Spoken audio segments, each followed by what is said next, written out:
Hello बच्चों, let's read the question. Question says a terrestrial animal must be able to.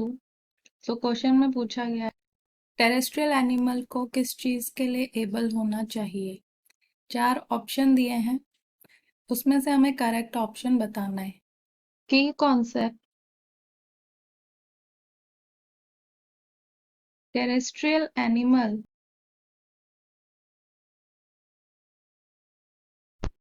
ये वो animal होते हैं जो एंटायरली लैंड पे रहते हैं। आर दोज एनिमल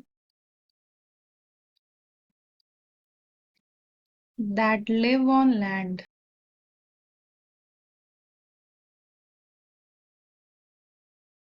एग्जाम्पल जैसे कैट्स, डॉग्स,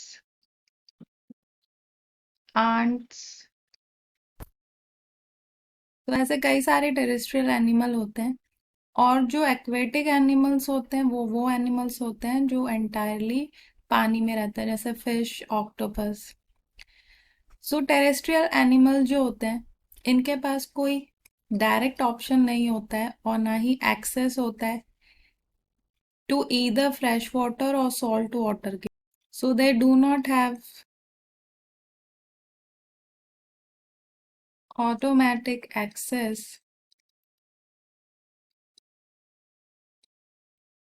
to either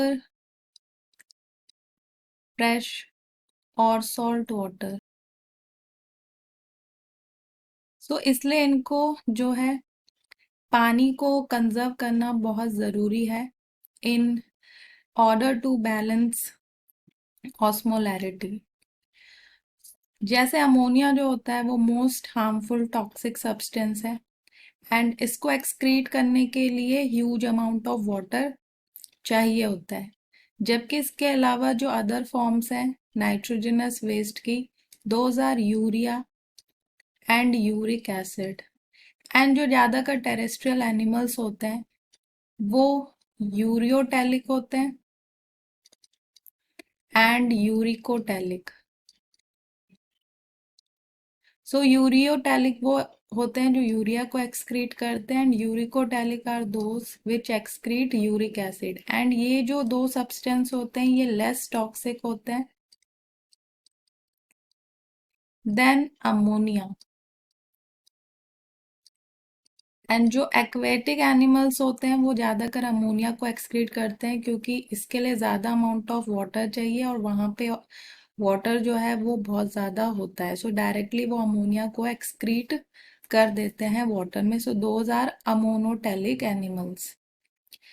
सो जितने टेरेस्ट्रियल एनिमल जैसे बर्ड्स वगैरह जो होते हैं वो एक्सक्रीट करते हैं यूरिक एसिड को, जो कि लेस सॉल्यूबल होता है इन वाटर, बहुत कम पानी चाहिए होता है, और एक पाउडरी और पैलेट सब्सटेंस को एक्सक्रीट करते हैं जो कि यूरिक एसिड होता है। सो इसमें मिनिमम लॉस होता है वाटर का। जो यूरियोटैलिक होते हैं जो टेरेस्ट्रियल एनिमल्स वो यूरिया को एक्सक्रीट करते हैं। एंड इस चीज़ के लिए जो है मेनली क्योंकि वाटर अगर ये जो जितने भी टेरेस्ट्रियल एनिमल्स होते हैं उनमें जो है इवेपोरेशन और मतलब बॉडी से जो वाटर लॉस है वो होता है थ्रू इवेपोरेशन एंड एक्सक्रीशन के through large amount of water जो है वो एक्सक्रीट आउट होता है यूरिन में। सो इसलिए उनको वाटर को कंजर्व करने लायक होना चाहिए। सो जो हमारे ऑप्शंस हैं उसमें फर्स्ट है कि excrete large amount of water in urine. So they must not be able to excrete large amount of water in urine. अगर वो large amount of water urine में एक्सक्रीट कर देंगे तो डिहाइड्रेशन की प्रॉब्लम क्रिएट हो जाएगी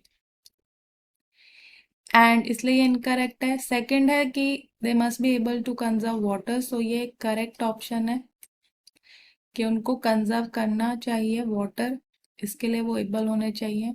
जो थर्ड है that actively pump salts out through the skin. So sweating जो होता है उसके थ्रू जो है सॉल्ट्स जो है वो एक्सक्रीट आउट होते हैं and some nitrogenous waste also.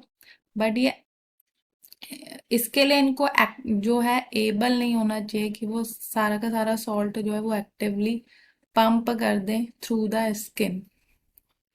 क्योंकि सॉल्ट्स की भी रिक्वायरमेंट होती है बॉडी में, इसलिए ये इनकरेक्ट है। जो फोर्थ है वो भी इनकरेक्ट है, क्योंकि लार्ज अमाउंट ऑफ सॉल्ट अगर ये यूरिन में एक्सक्रीट कर देंगे तो उससे भी जो ऑस्मोलैरिटी है वो बैलेंस नहीं हो पाएगी और होम्योस्टैसिस जो है वो इम्बैलेंस हो जाएगा। सो इसलिए ये भी इनकरेक्ट है। So the correct option to this answer is second.